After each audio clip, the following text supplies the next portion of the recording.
a todos. Vamos a prepararnos para recibir la palabra de Dios con la ayuda del Señor, escudriñar su palabra, pero siempre recordando que su palabra también nos escudriña a nosotros. Así que le invito a que busquen su Biblia, la primera carta del apóstol Juan, capítulo 4. Hoy terminamos con la exposición del capítulo 4. Primera de Juan, capítulo 4. A partir del versículo 17 hasta el final, hasta el 21. Primera carta de Juan, capítulo 4, versículos 17 al 21.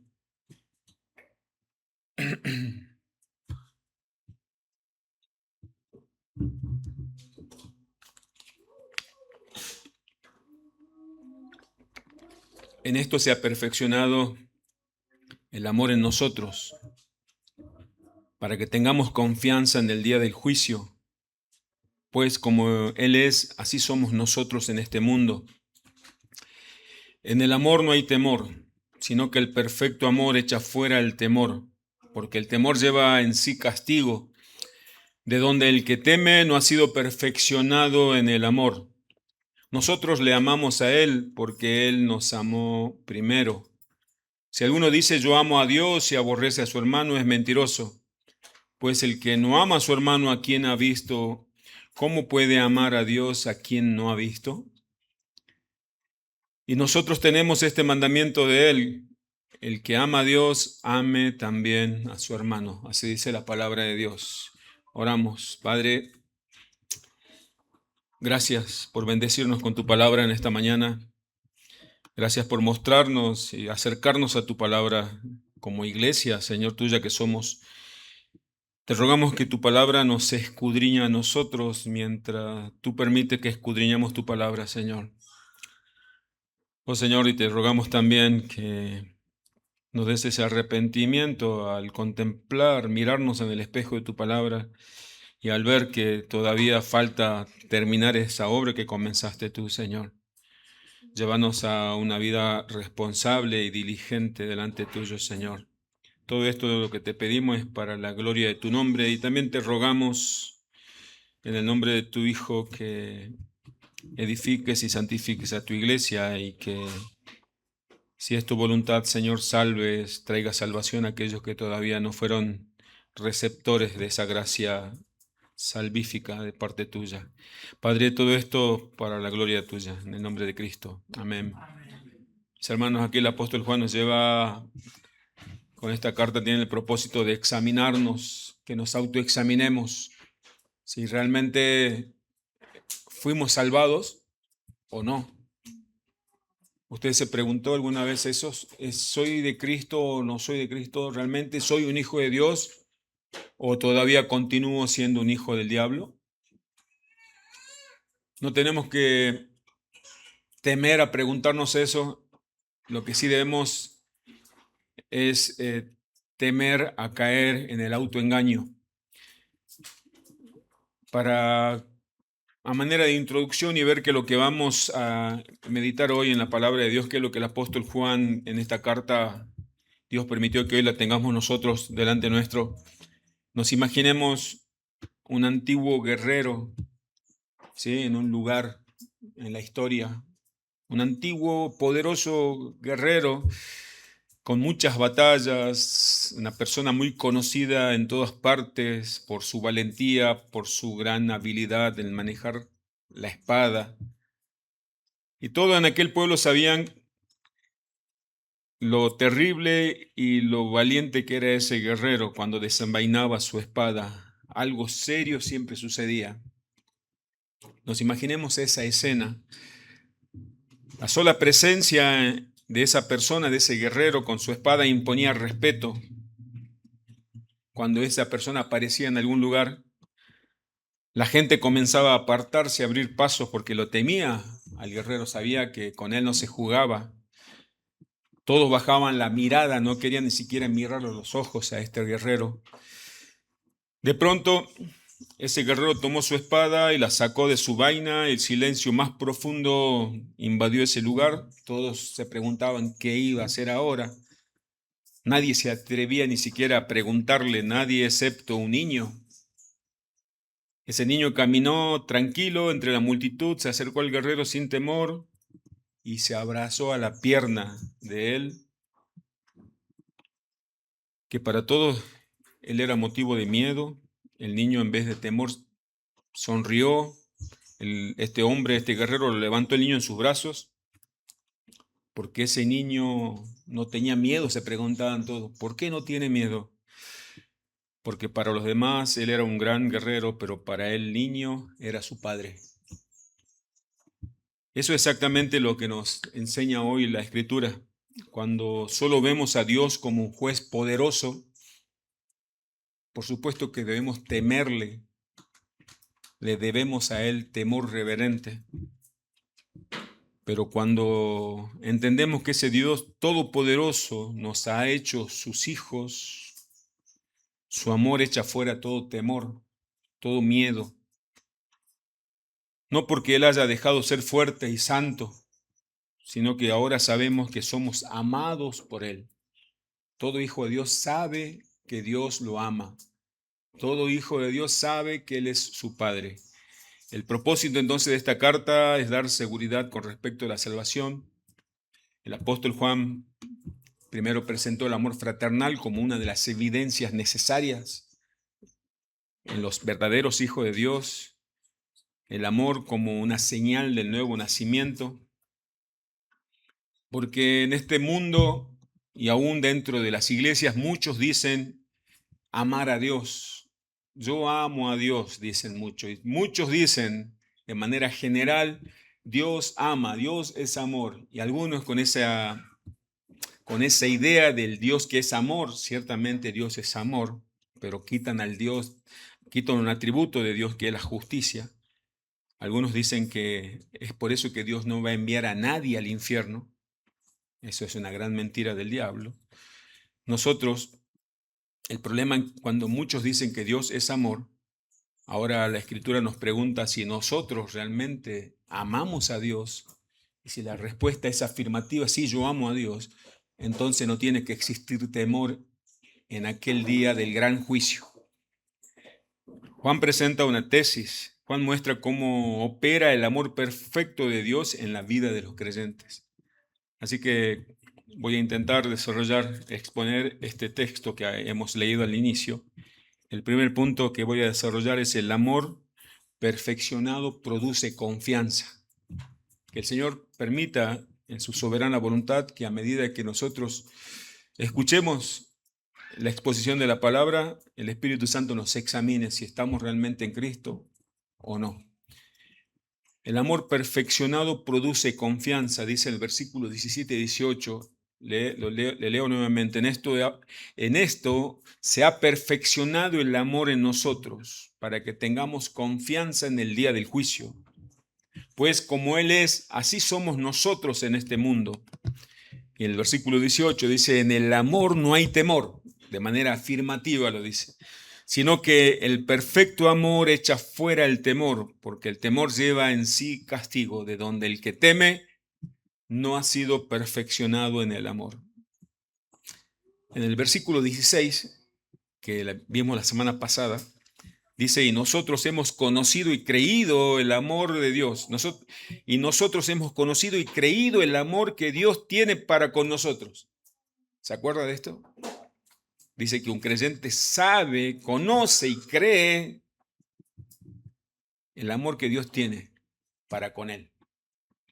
Y dice luego, Dios es amor. Y el que permanece en amor permanece en Dios y Dios en él. Dios es amor y el que permanece en amor permanece en Dios. De manera categórica, acá el apóstol Juan dice que Dios es amor.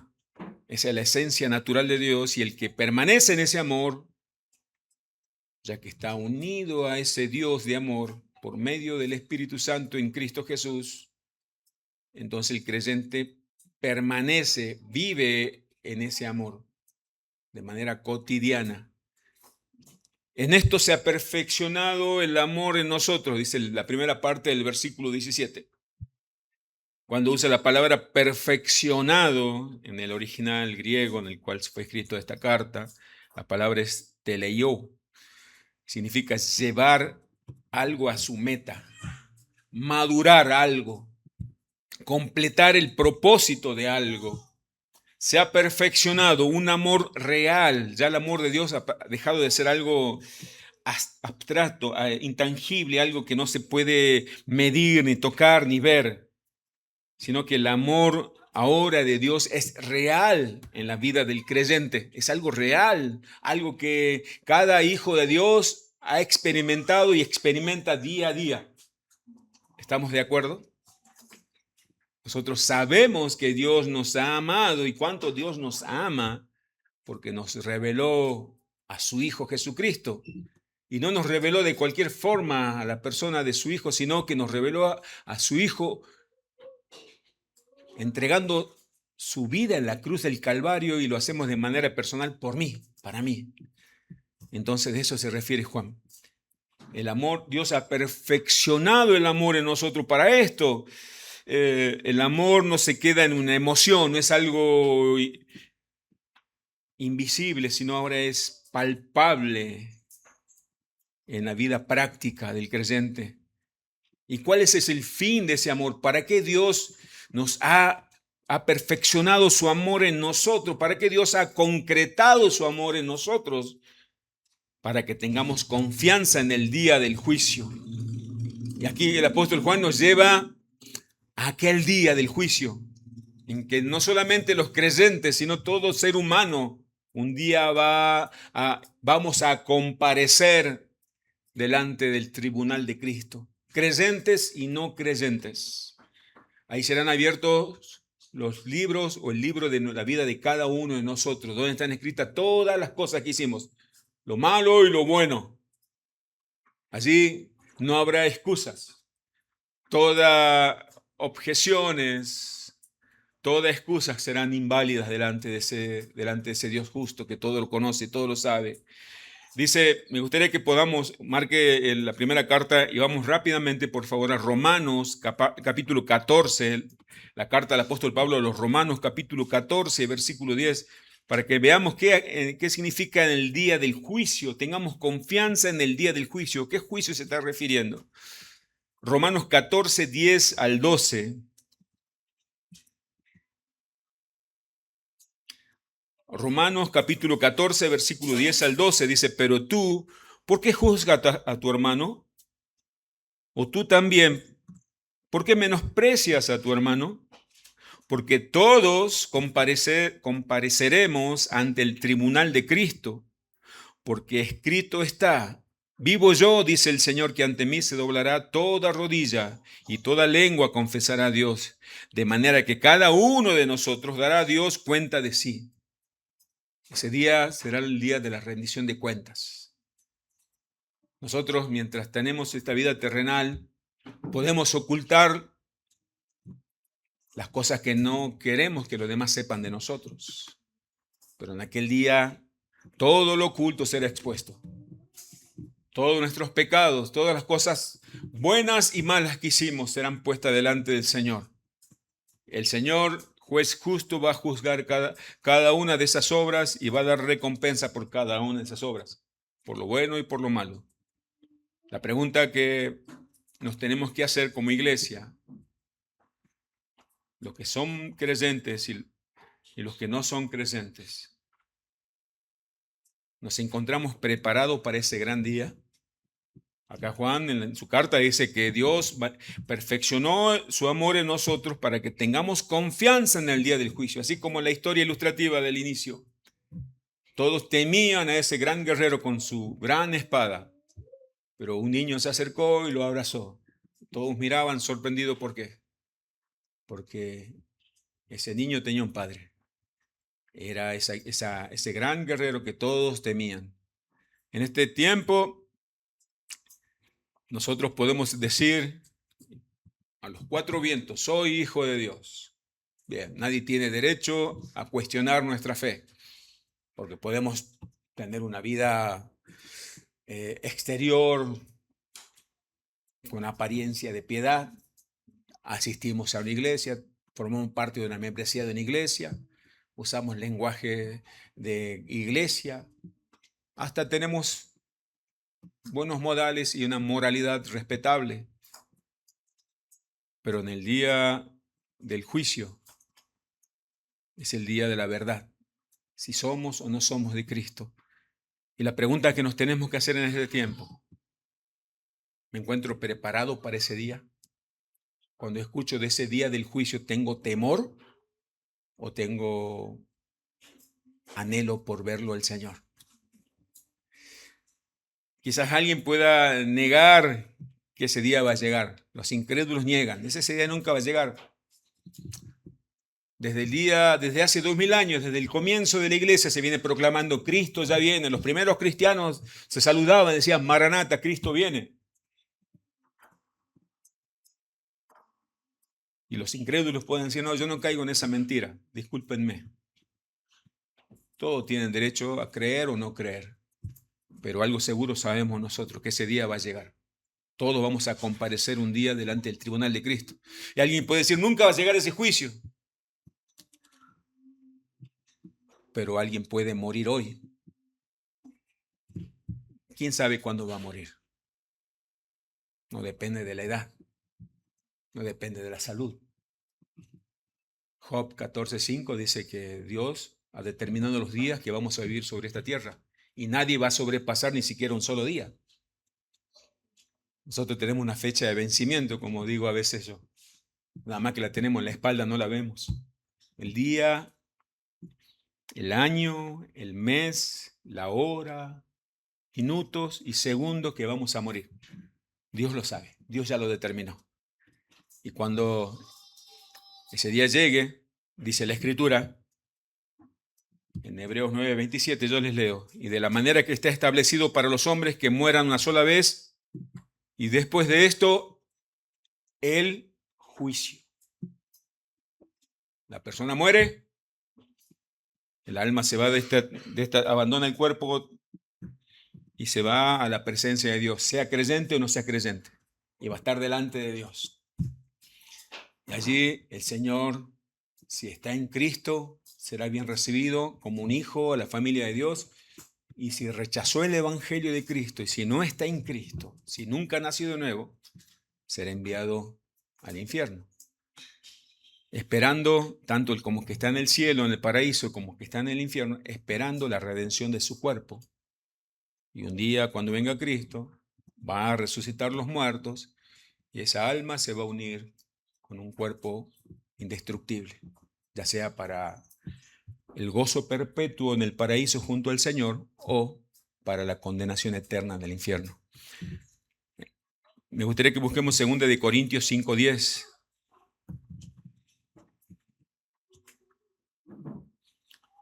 2 Corintios 5:10.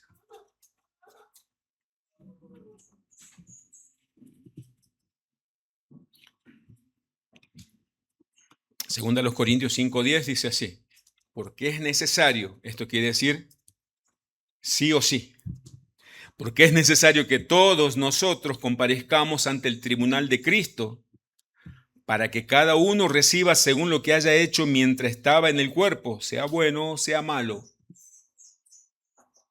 ¿Estamos preparados para ese día? ¿Qué sensación tenemos?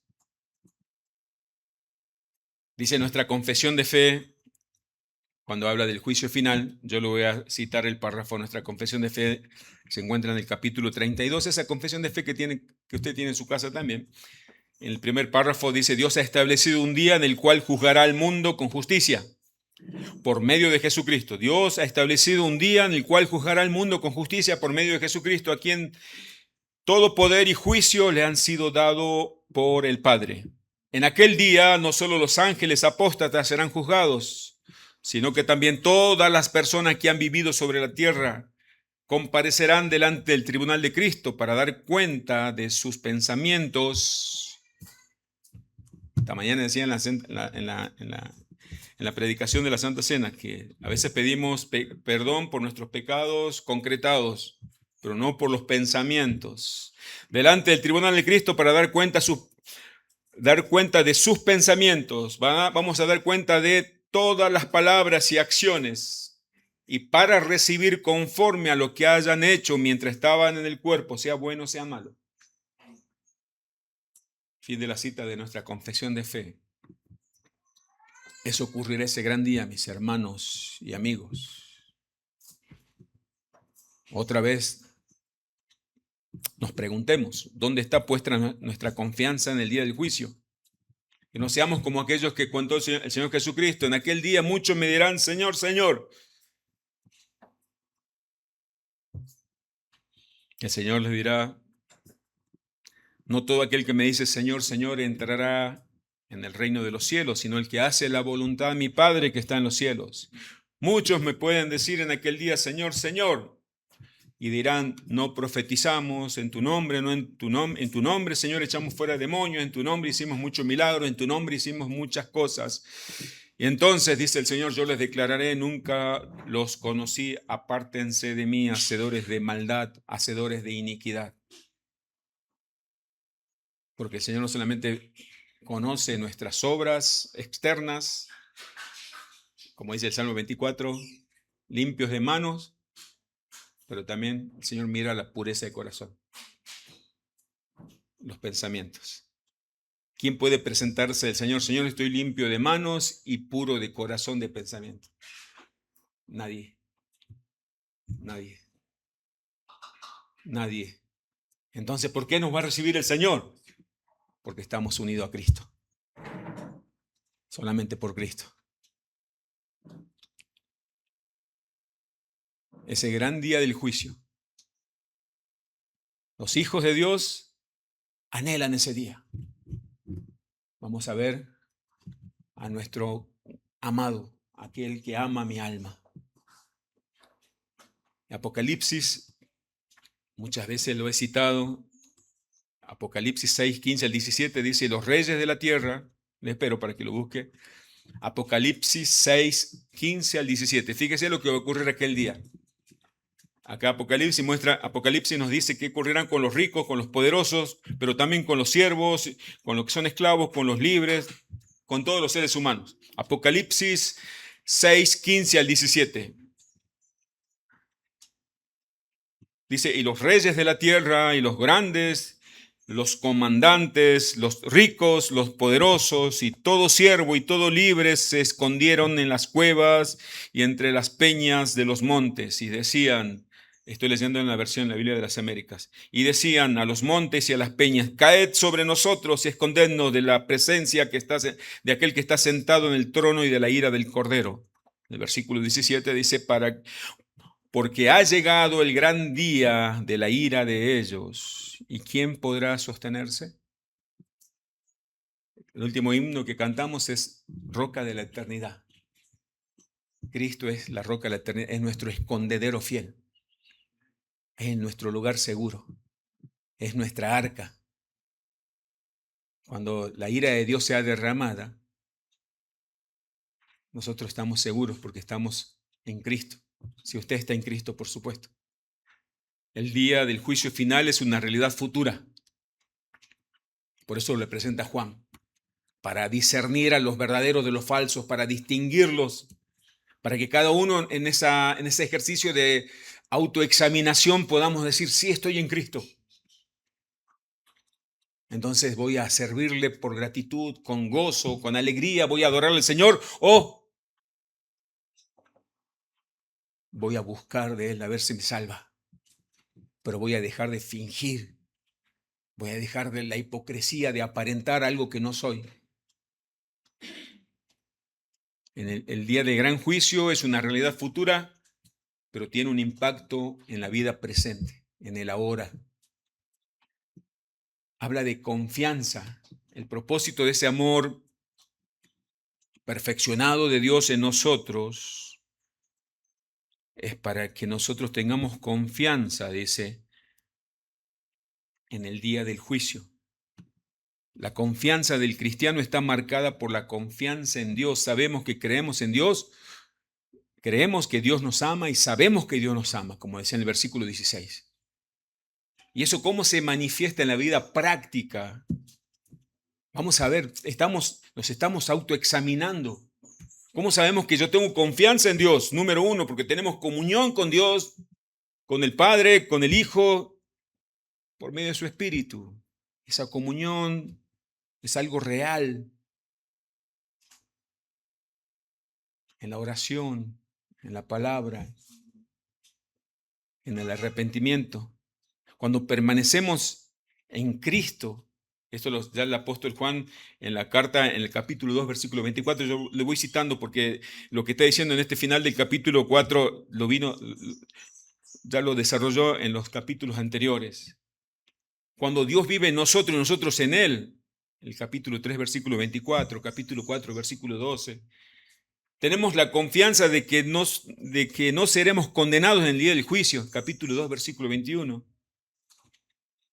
Tendremos confianza cuando Dios aparezca en el día del juicio, capítulo 2, versículo 28.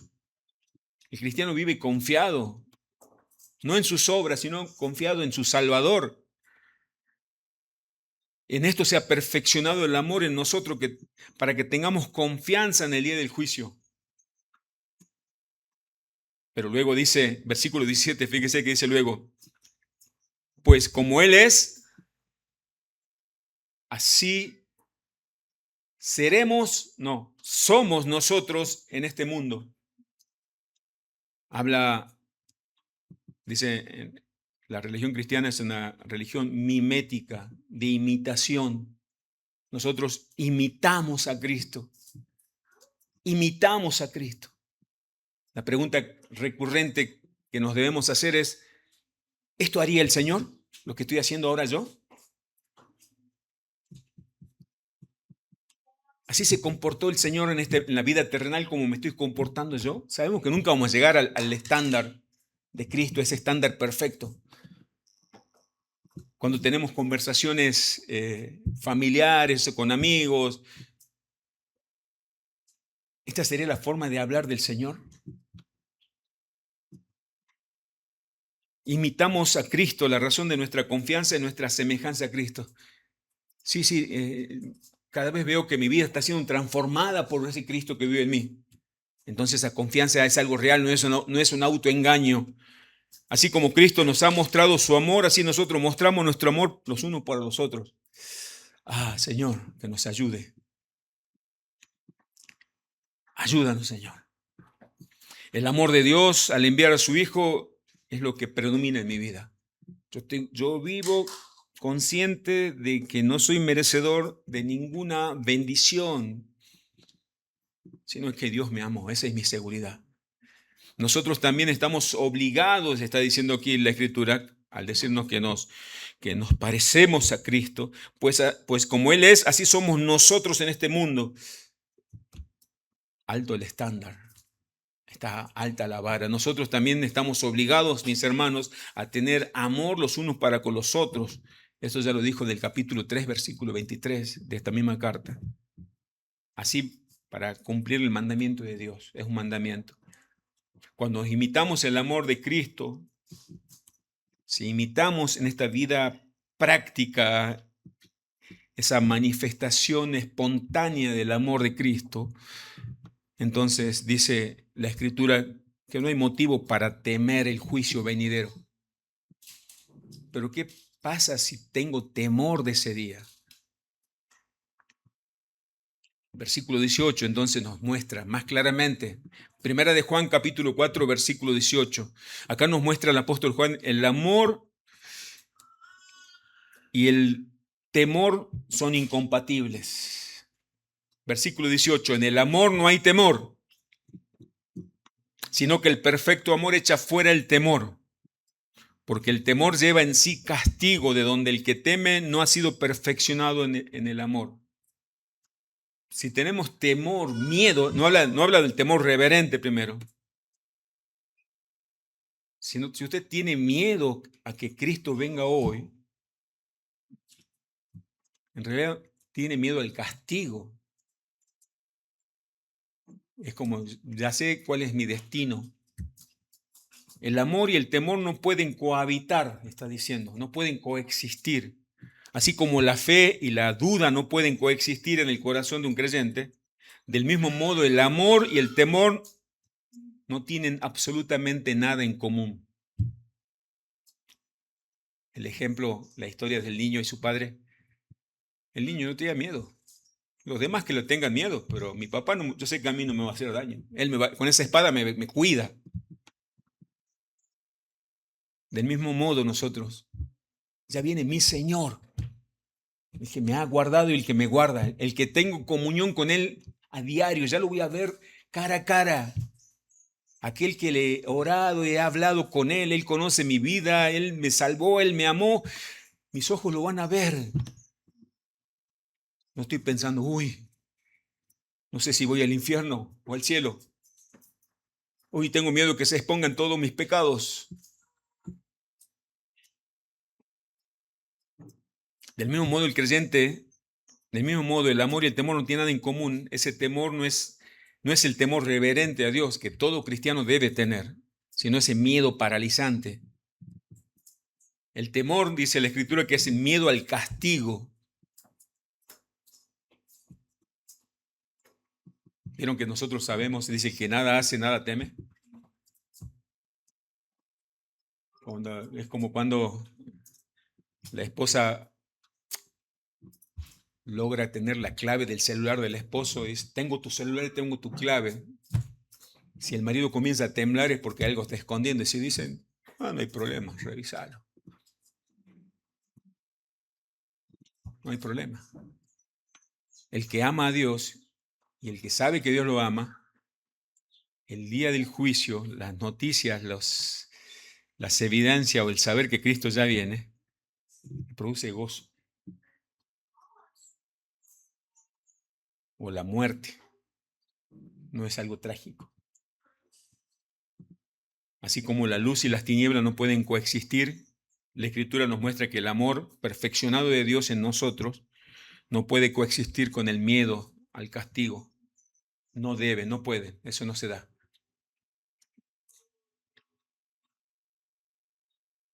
Pero cuando dice amor perfecto, no está hablando de un amor sin falla, sino porque solamente Dios tiene ese amor perfecto por nosotros. Es más bien el amor que está completo en el sentido de que produce en nosotros el deseo, ese amor que nos moviliza a nosotros, que habla en 2 Corintios 5:14. El amor de Cristo nos constriñe, dice. Ese amor que es el motor que nos motiva a hacer todas las cosas. Ese amor perfeccionado, de ese se trata en nosotros, que nos lleva a obedecerle. El amor de Cristo en nosotros, ese amor perfeccionado, el amor de Dios en nosotros, es aquel que nos lleva a anhelar a ser más como Él. Es aquel que nos lleva a odiar el pecado en nosotros. Es cuando decimos, yo no quiero ser Señor así. Cuando usted le ora a Dios, le dice, Señor, ayúdame, yo no quiero otra vez pecar como estoy pecando hoy. Haceme más santo, Señor. Y ese deseo de alguien te escucha así, ¿qué le pasa a este? No va a entender porque es el amor de Dios en nosotros. Alguien que te diga, no, pero tranquilo, si ya Dios te ha salvado. No, no, no, no. Porque el amor de Dios se perfecciona en mí. Yo quiero ser como el modelo a seguir que es Cristo. Cuando hay amor también hay odio, acuérdese. Odio al pecado, odio, aborrecer lo malo como Dios aborrece lo malo y el pecado. El temor al castigo es la ausencia de ese amor. La última parte del versículo 18 dice, porque el temor lleva en sí castigo. Acá está develando algo. Cuando hay temor, es miedo al castigo. Pero el que nada hace, nada teme, el que no ha hecho nada, el que no ha hecho nada malo, no tenga miedo. Pero yo sí hice algo malo, pero yo tengo un gran Salvador, como decía eh, John Newton. Solo sé dos cosas, que soy un gran pecador y Cristo es un gran Salvador. Cuando el amor se manifiesta en el acto de amar a Dios y al prójimo, entonces el temor ya no tiene lugar en nuestros corazones. Pero en esa autoexaminación, cuando examino que en mi vida no hay amor, no hay paz, no hay gozo, no hay benignidad, bondad, fe, no hay mansedumbre, no hay templanza. Entonces sí, tengo motivos y razones como para temer, porque sé cuando venga Cristo, Él me va a decir, apártate de mí, hacedor de iniquidad. Y no importa cuánta apariencia de piedad haya en mí. El castigo es la porción que le corresponde a aquellos que por su desobediencia ya están condenados. El creyente que vive en comunión estrecha con Dios está libre de ese temor, está libre de ese castigo. ¿Por qué el creyente que vive en comunión estrecha con Dios, y no es por la comunión, siempre es bueno aclarar, porque pensamos que la salvación es por obra, sino que es la vida práctica del cristiano? No, en él no hay temor, porque sabe, cuando dice en el versículo 16, sabemos, creemos y sabemos cuánto Dios nos ama a nosotros. ¿Por qué tan convencido?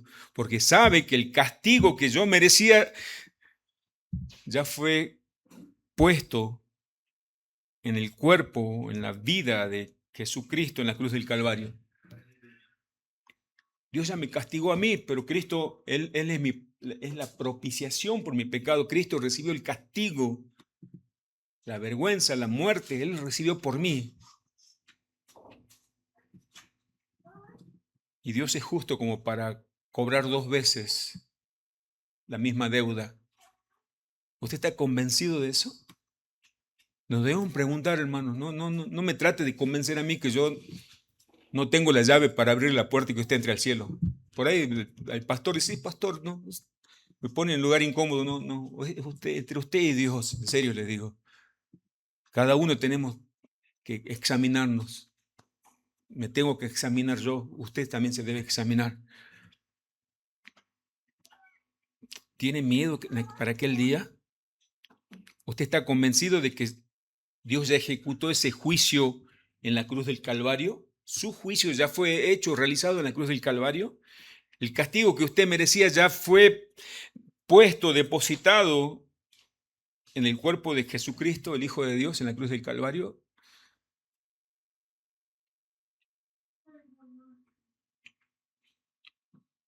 Dios corrige y disciplina, pero no castiga con castigo condenatorio a sus hijos.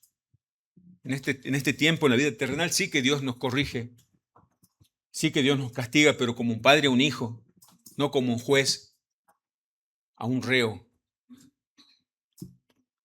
La pregunta que nos debemos hacer, y me la hago yo junto a usted, ¿estamos temiendo estar delante de Cristo? Y voy a ser más personal, y discúlpeme que voy a hablarle con mucha confianza.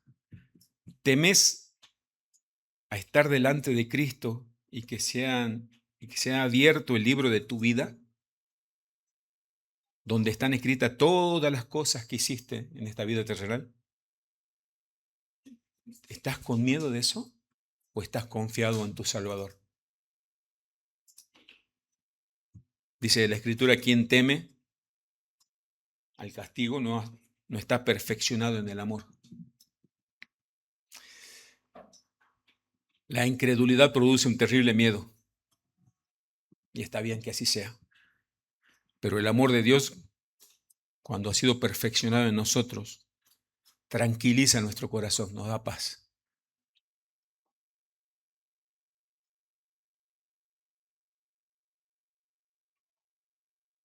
¿Y ese amor de dónde viene?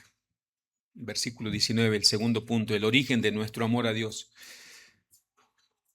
Porque sabemos que Dios es amor y Dios ama, y Dios me amó, pero ahora la pregunta es, ¿yo le amo a Dios? ¿Le amamos a Dios? Este versículo 19 dice, nosotros le amamos a Él porque Él nos amó primero. Otra vez vuelve a traer Juan la iniciativa de Dios para amarnos. Dios dio el primer paso. Ese nos está enseñando a nosotros. ¿Se acuerda que la enseñanza? La iniciativa para amar. No esperar que el otro dé el primer paso. Yo voy a dar el primer paso. Ser intencional. ¿Se acuerda cuando hablamos de que Dios no solamente dio el primer paso, pero también pagó el precio? Porque Dios dice, voy a amarte, pero hay una montaña de pecado que me impide llegar a ti. ¿Y cómo se quita ese pecado en medio para acercarme y ponga el nombre suyo? Hay que pagar un precio alto. ¿Cuál es? La sangre de tu hijo. Voy a pagarlo. Y Cristo dijo, yo estoy dispuesto a pagar ese precio.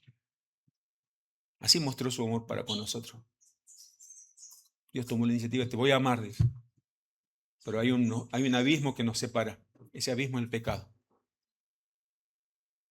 Necesito que se abra el velo, necesito un puente.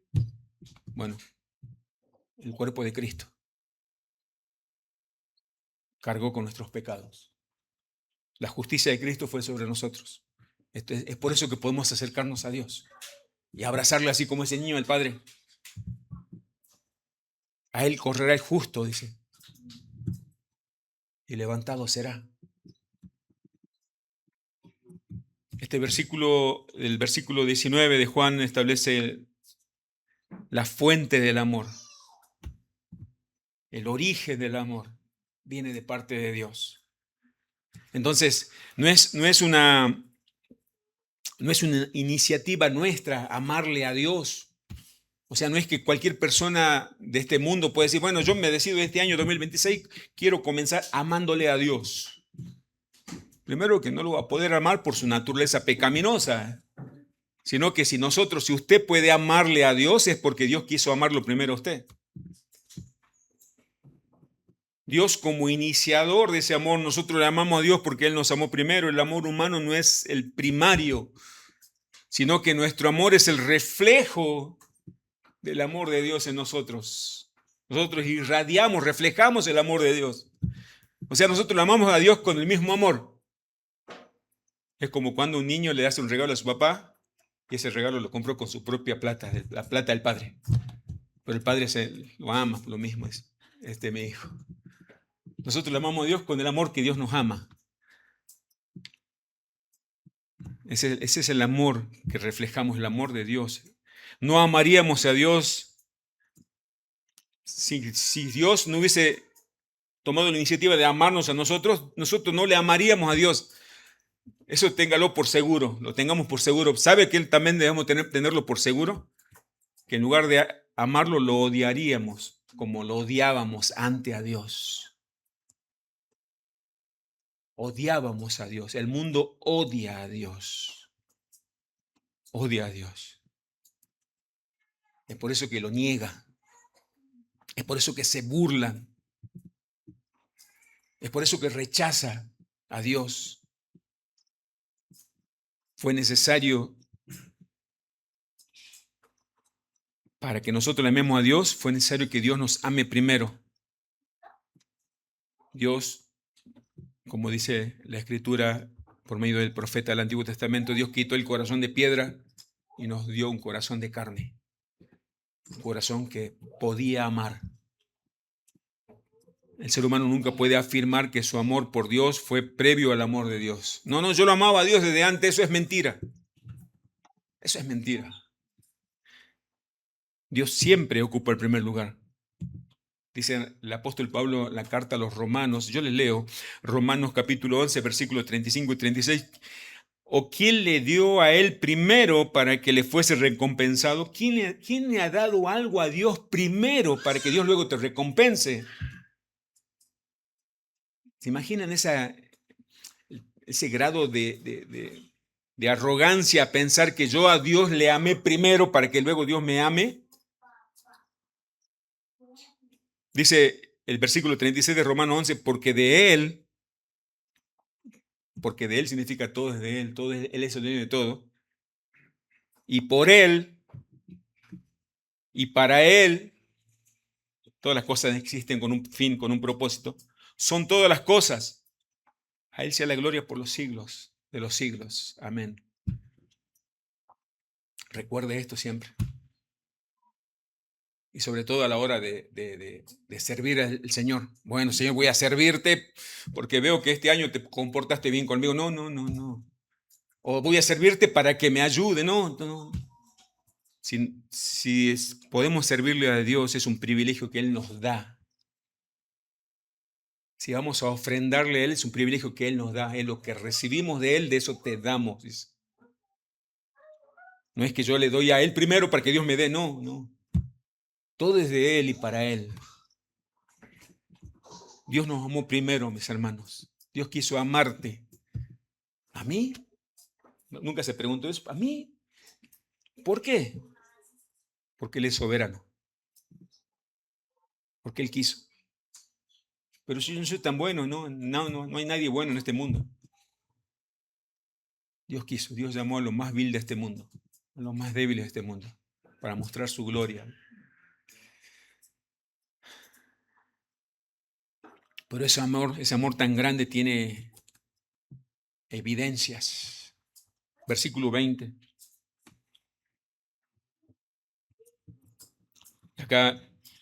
Y acá otra vez el apóstol Juan pareciera que quiere asegurarse bien que realmente estamos en Cristo, porque a veces la emoción nos puede jugar en contra, decir, sí, yo siento que soy un hijo de Dios, siento. No se trata de sentir, sino hay marcas reales. Dice versículo 20 del capítulo 4, si alguno dice yo amo a Dios y aborrece a su hermano, es mentiroso. Y se termina la emoción. Pues el que no ama a su hermano a quien ha visto, ¿cómo puede amar a Dios a quien no ha visto? Es cierto, es cierto. Como alguien dijo alguna vez, todo el mundo quiere ir al cielo cuando muere, pero en la tierra nadie quiere estar con ese Dios del cielo. Todo el mundo, todo muerto es cristiano, se ha ido directo al cielo, pero en la tierra odiaban a ese Dios. Así de contradictorios somos nosotros. Si alguno dice, yo amo a Dios y aborrece a su hermano, es mentiroso. Sin vueltas, dice, es mentiroso. Pues el que no ama a su hermano a quien ha visto, ¿cómo puede amar a Dios a quien no ha visto?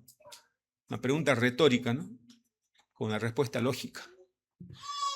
Versículo 21, nosotros tenemos este mandamiento de Él. Otra vez trae el apóstol Juan. El que ama a Dios, ame también a su hermano. Y ahí sí, bajamos la mirada y le decimos, Señor, ayúdame. Señor, ayúdame a menguar para que Cristo crezca en mí. Es posible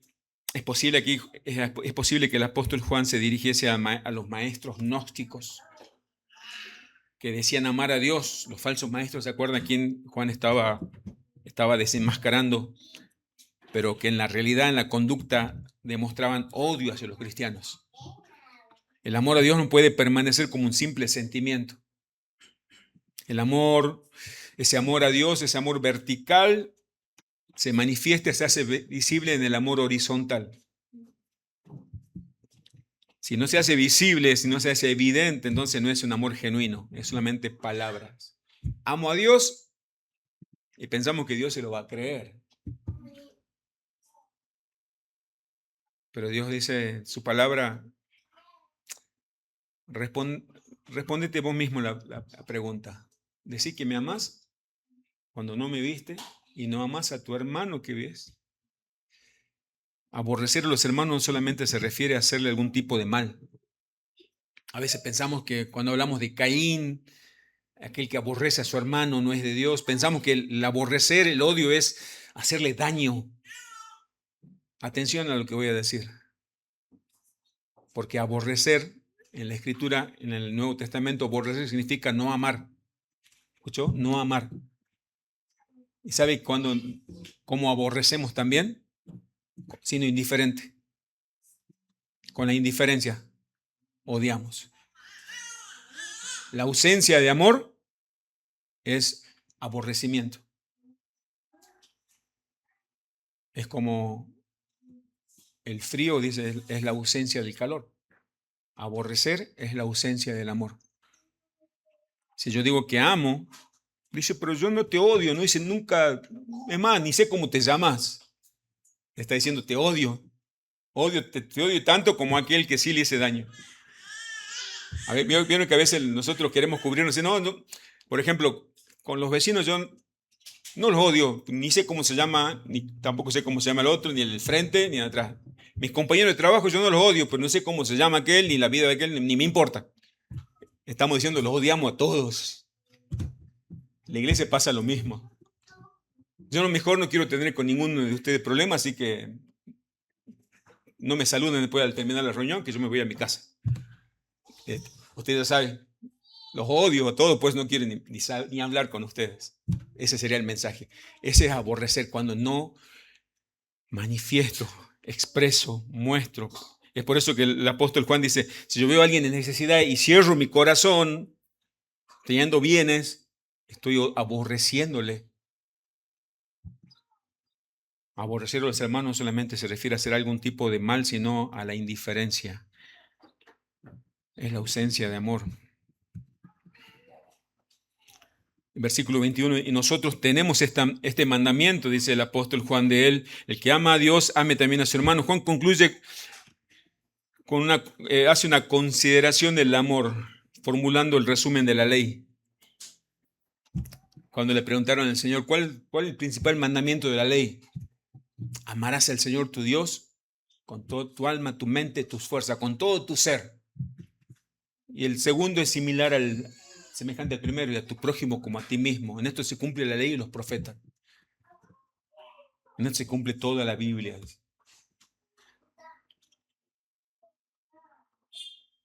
Amarás al Señor tu Dios, dice Mateo 22, 37 al 40.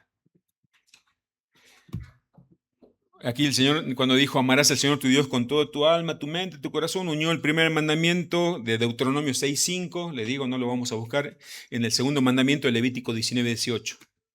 Dios había dado estos mandamientos al pueblo de Israel por medio de Moisés. Y viene Cristo, lo trae al presente del Nuevo Testamento, nos dice. En esto se cumple toda la ley y los profetas. En el amor. Hoy Dios, por medio de su palabra, nos quiere llevar, ya para concluir, mis hermanos, nos quiere llevar una verdadera autoexaminación. Continúo con lo que dije en la primera reunión de la Santa Cena. El Señor quiere que nos autoexaminemos, y no solamente hoy, sino a diario. ¿Por qué? Para que luego y a diario, de manera continua, practiquemos el arrepentimiento. Es verdad de que estamos en Cristo, es verdad que realmente somos salvos.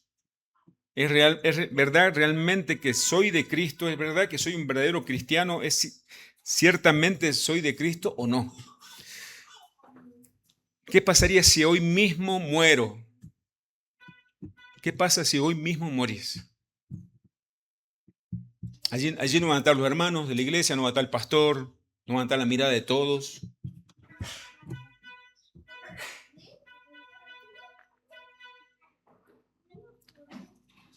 Está establecido por Dios que todo hombre muera una vez, después el juicio. Estemos delante del Señor.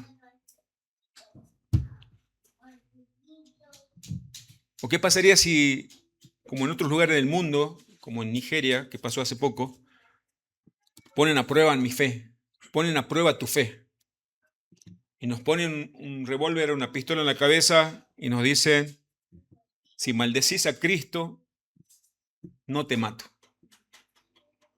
Pero si no lo haces, te mato, y juro que te mato.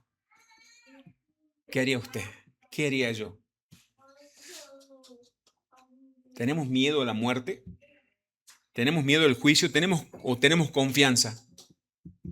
No es una pregunta para responderla rápidamente y livianamente, ¿no? Sí, no. ¿Tenemos miedo al juicio o tenemos miedo a la confianza? O tenemos confianza, perdón. Dice el apóstol Pablo a los tesalonicenses en la primera carta, yo les leo, escúchenme con atención, porque el Señor mismo con voz de mando, primero Tesalonicenses 4:16, porque el Señor mismo con voz de mando, con voz de arcángel y con trompeta de Dios descenderá del cielo y los muertos en Cristo resucitarán primero. ¿Qué pasa si en este día escuchamos el sonido de esa gran trompeta anunciando que el Señor ha regresado? Salimos todos a la calle y levantamos nuestra mirada. Dice que en un abrir y cerrar de ojos vamos a ser transformados. Pero ¿qué pasaría al oír en ese instante de oír esa trompeta anunciando el regreso del Señor? ¿Qué sensación pasa por nuestra mente y nuestro corazón? ¿Miedo? ¿Gozo o gozo y alegría? ¿Felicidad? ¿Un miedo aterrador? Bueno, alguien puede decir, siempre dicen lo mismo y nunca llega ese día del juicio. Lo dejemos ahí entonces. ¿Qué pasa si comenzás a sentir un dolor? Cuidado que después me puede decir soy duro y pongo ejemplos demasiado crudos. Bueno, pero alguna vez todos estuvimos por esa situación, ¿verdad? Bueno, yo lo tuve por lo menos.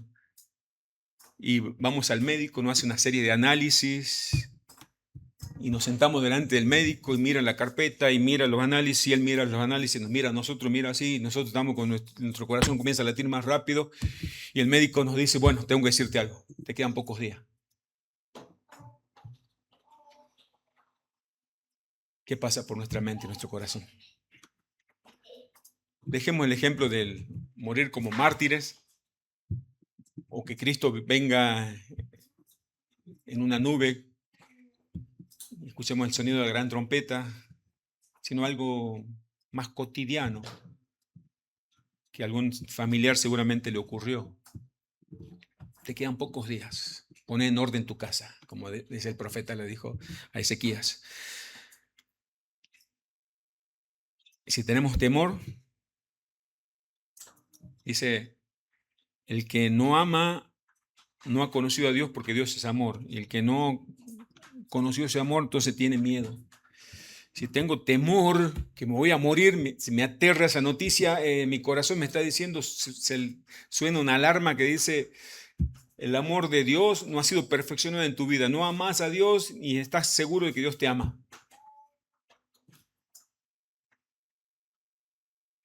En el año 203, en Cartago, había una joven cristiana llamada Vivia Perpetua. 22 años. Era madre de un bebé. Esto está dentro de la historia de la iglesia.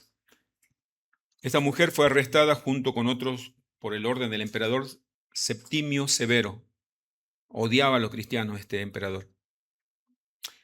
Cuando su padre trató de convencerla, la visitó en la cárcel a Vivia Perpetua, esta jovencita de 22 años, mamá, el padre le rogaba, decía, hija, por favor, negá a Cristo. Negá tu fe, así continúas con vida.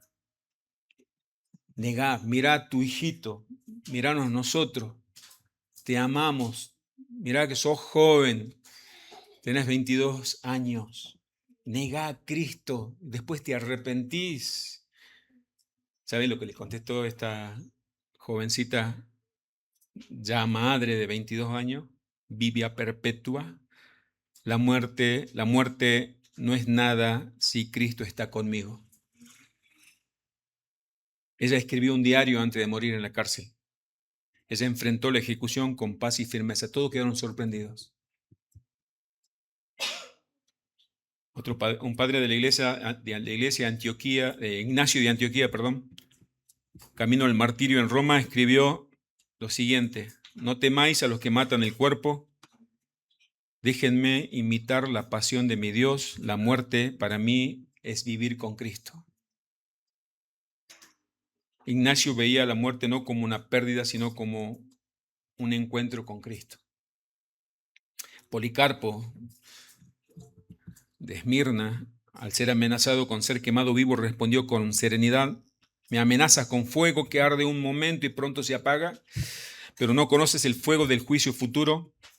No tengo temor de lo que me puedas hacer. La muerte no me da temor. El apóstol Pablo, sabiendo que lo iban a ejecutar, él dijo, porque para mí el vivir es Cristo y el morir es ganancia. Son testimonios de personas que estaban convencidas, sabían de que Dios los amaba. Personas que fueron perfeccionadas en el amor de Dios. Que el Señor permita que cada uno de nosotros pueda tener esa convicción. Yo sé, yo conozco, estoy convencido de que Dios me ama porque yo sé y experimenté ese amor en mi vida cuando Él me reveló a su Hijo Jesucristo. Mis hermanos, que el Señor nos ayude. Padre, te damos gracias. Gracias por tu palabra primero.